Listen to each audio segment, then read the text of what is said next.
Neighbors, we are going to hop right into this recipe for a Thanksgiving must have. If your family's anything like mine, the dressing is one of the stars of the table. So, first, you're going to start by breaking down your cornbread.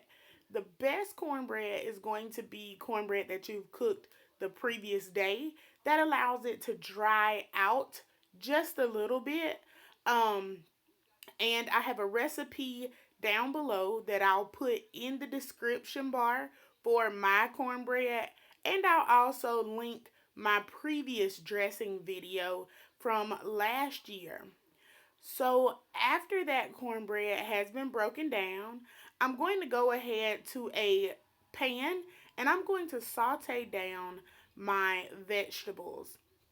So of course, I'm from Alabama.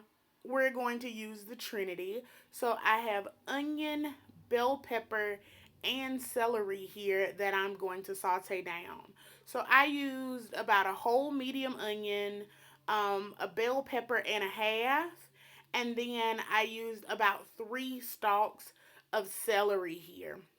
Now, I like to saute down my vegetables because I found that if you go ahead and put them into the dressing without sauteing first, then they tend to still be a little bit crunchy. And there is nothing worse than biting down on a crunchy piece of onion or celery in your holiday dressing. So I like to go ahead and get those nice and soft before I add them in. Um, Here, I'm still not adding any seasoning or anything to them. I'm just going to saute them as is.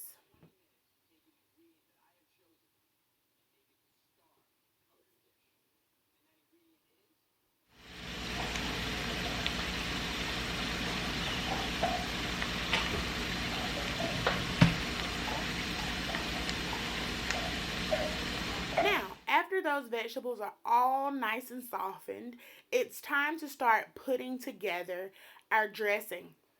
So the first thing that I do is I add those in to the dry cornbread mixture.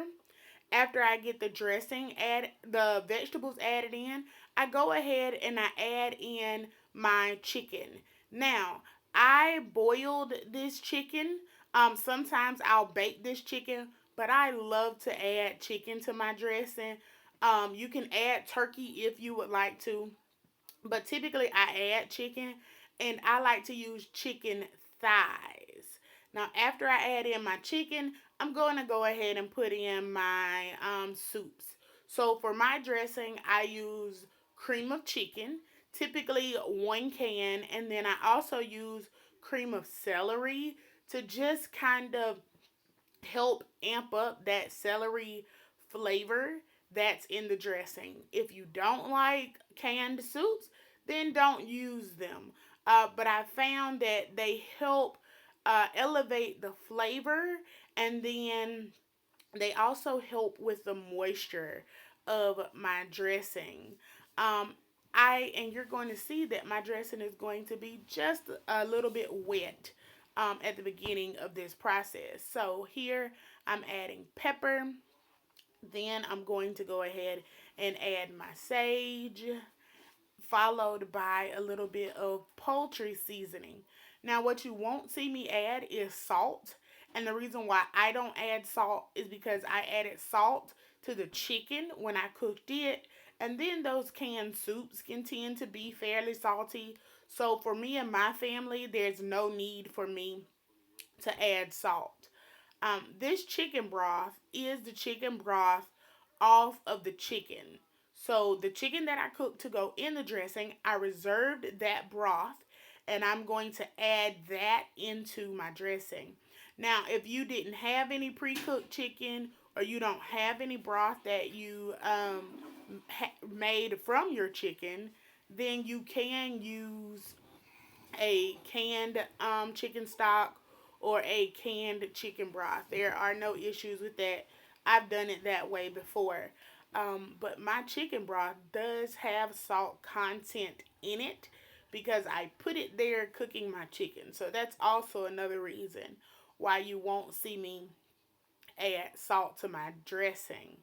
Now, I had about 2 cups of broth, and honestly, this is kind of a feel as you go type situation. So that's why you see me adding a little bit and then mixing it and then adding a little bit and then mixing it to ensure that I get that consistency that I want. Because as I always say, you can always add in, but you can't take away.